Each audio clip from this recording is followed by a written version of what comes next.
Halo adik-adik, coba kalian tebak hewan apa berikut.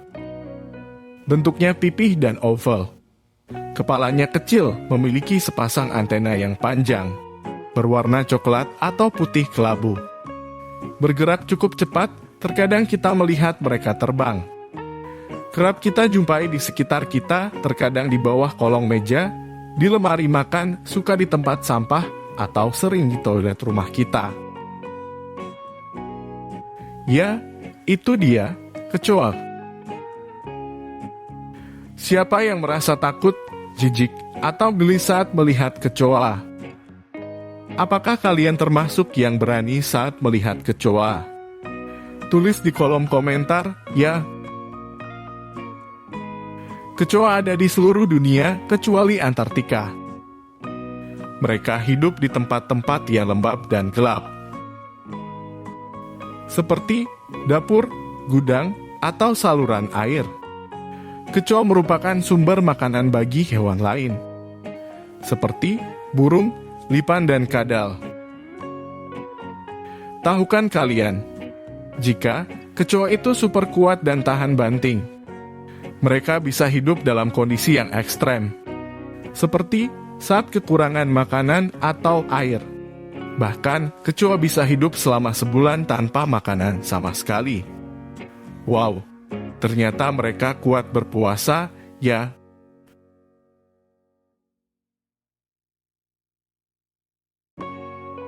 Ukuran kecoa bervariasi, tergantung dari jenisnya. Ada kecoa yang kecil banget. Misalnya kecoa Jerman, yang cuma sekitar 1,5 cm, dan ada juga yang gede, seperti kecoa Madagaskar yang bisa sebesar 7-10 cm. Lalu, kenapa mereka senang dengan tempat yang kotor? Seperti tempat sampah, saluran got, atau toilet rumah kita. Jawabannya adalah karena mereka mencari makan di tempat seperti itu. Makanan kecoa adalah organik yang berasal dari sampah sisa-sisa makanan kita atau sisa dari hewan lainnya. Kecoa membantu menguraikan sisa-sisa organik, kotoran, dan sampah tersebut. Terdapat lebih dari 4.500 spesies kecoa di seluruh dunia. Beberapa jenis kecoa sering kita temui di sekitar kita. Di antaranya kecoa Jerman, Belatella germanica, merupakan jenis kecoa yang paling umum ditemukan di seluruh dunia, termasuk di Indonesia. Kecoa Jerman berukuran kecil, biasanya hanya sekitar 1,5 cm, berwarna coklat kemerahan. Lalu, kecoa Amerika, Periplaneta americana. Ukuran tubuhnya lebih besar dibandingkan dengan kecoa Jerman, yaitu sekitar 3-4 cm. Kecoa Amerika berwarna lebih gelap, cenderung kecoklatan atau hitam. Kemudian, kecoa Asia, Belatella asahinae. Ukuran tubuhnya hampir sama dengan kecoa Jerman, tetapi memiliki warna yang lebih pucat. Kecoa Asia lebih sering ditemukan di negara-negara Asia, termasuk Indonesia.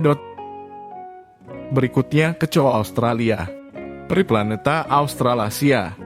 Ukuran tubuhnya sekitar 2-3 cm. Kecoa Australia berwarna coklat kemerahan.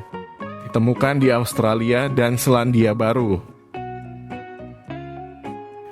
Ada juga kecoa orienta, Blatta orientalis. Ukuran tubuhnya sekitar 3-4 cm.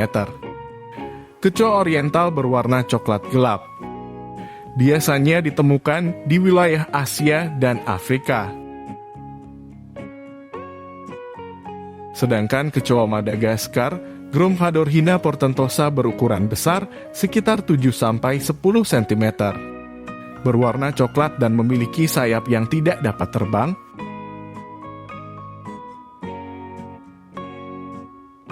Banyak hal menarik tentang kecoa yang belum tentu kalian tahu. Kecoa bisa hidup tanpa kepala. Ini pasti terdengar sangat aneh, tapi ternyata benar. Kecoa bisa hidup beberapa minggu tanpa kepala. Hal ini disebabkan karena sistem saraf mereka yang berbeda dengan manusia. Meskipun kehilangan kepala, bagian tubuh lain masih bisa berfungsi dengan normal. Organ-organ vital mereka tidak berada di kepala, sehingga mereka masih bisa bernapas dan menggerakkan anggota tubuhnya.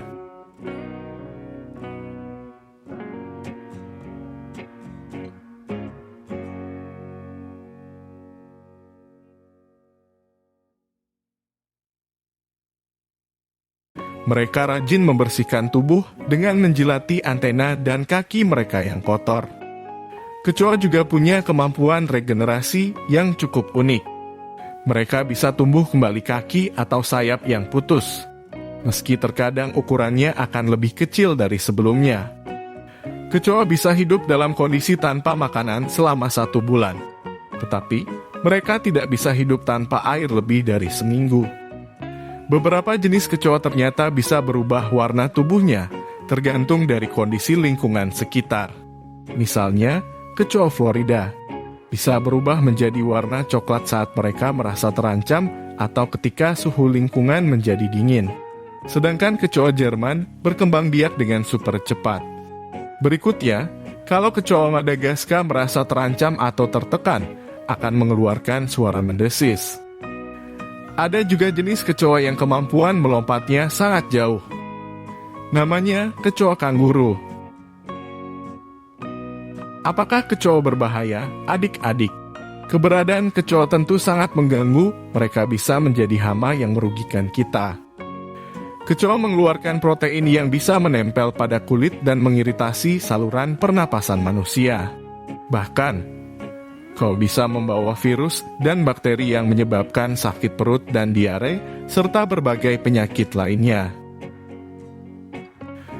Apabila keberadaan mereka sudah sangat mengganggu, bagaimana cara untuk mengatasinya? Seperti yang pernah kita bahas pada video sebelumnya tentang tikus, membasmi kecoa jangan kalian lakukan sendiri, ya. Mintalah tolong kepada orang tua kalian atau memanggil jasa ahli pembasmi serangga di sekitar kalian. Biasanya mereka menggunakan metode tertentu dan obat-obatan jenis tertentu yang tentu saja kalian tidak akan diizinkan bersentuhan dengannya. Oleh karena itu, adik-adik, sangat penting kita selalu menjaga kebersihan lingkungan tempat tinggal kita. Rajin-rajinlah untuk selalu membersihkan toilet dan dapur kita supaya tidak ada kecoa di sana. Jadi, sekarang sudah mengerti ya adik-adik? Apabila kalian suka video ini, klik tombol suka ya. Jangan malu juga untuk bercerita kepada teman-teman kalian, atau bagikan video ini kepada mereka, agar mereka dapat ikut belajar dan dapat menambah wawasan. Mereka akan senang mendengarnya. Selanjutnya, kakak punya cerita tentang seekor kecoa bernama Rudy. Semoga kalian menikmatinya.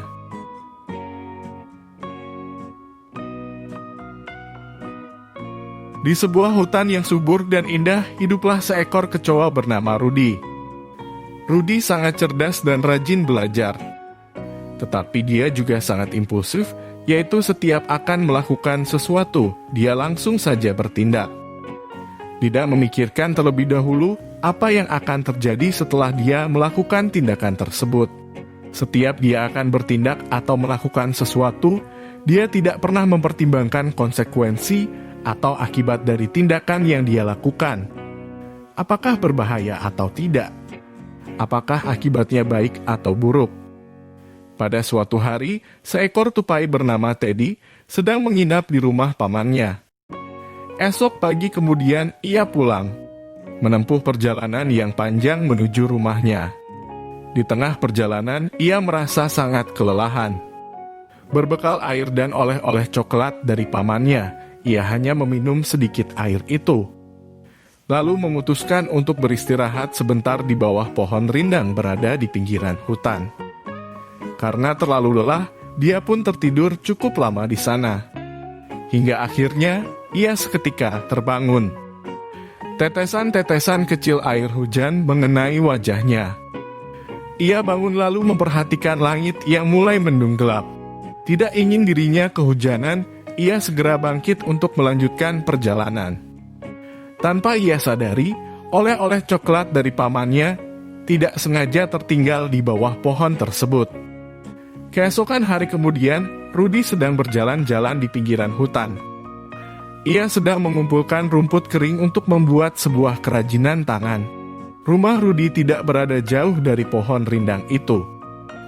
Hari ini Rudy memutuskan ingin membuat kerajinan tangan di bawah pohon rindang itu. Ia memang terbiasa bermain di sana.